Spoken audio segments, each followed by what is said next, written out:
Hello and welcome to the unit tutorial for History Year 3, Unit 2, Ancient Egypt, and this is video part 1.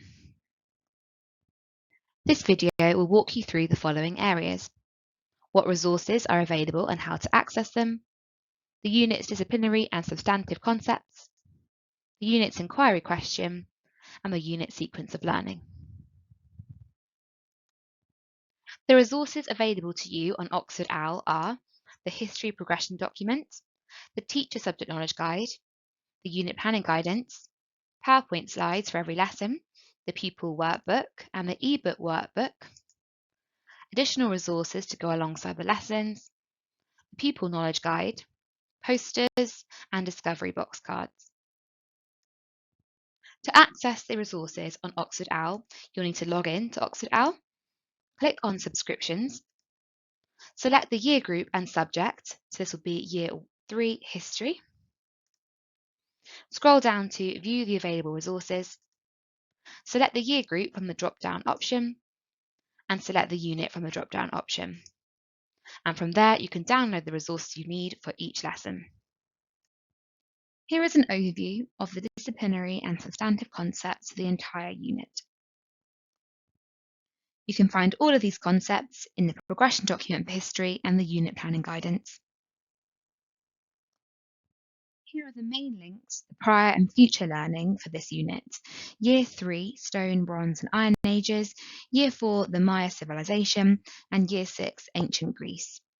All information on these prior and future learning points are in the progression document and the unit planning guidance.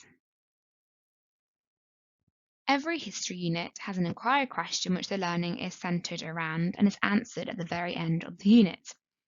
For this unit, the inquiry question is, what does evidence tell us about ancient Egyptian society? And the main disciplinary concept is DC5, evidence. To analyse the evidence found by archaeologists to understand ancient Egyptian society. This is the lesson sequence for this unit.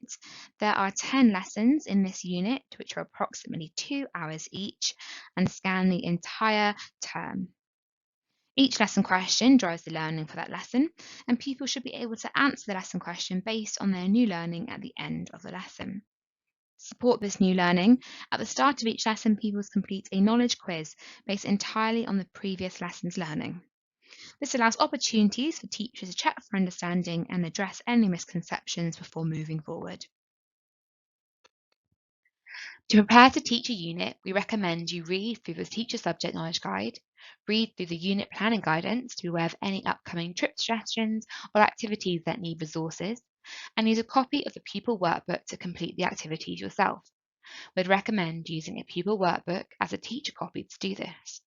We provide the answers for each activity, but working through the activities yourself will allow you to put yourself in your pupil's shoes, as well as starting the process of working out what adaptations may need to be made.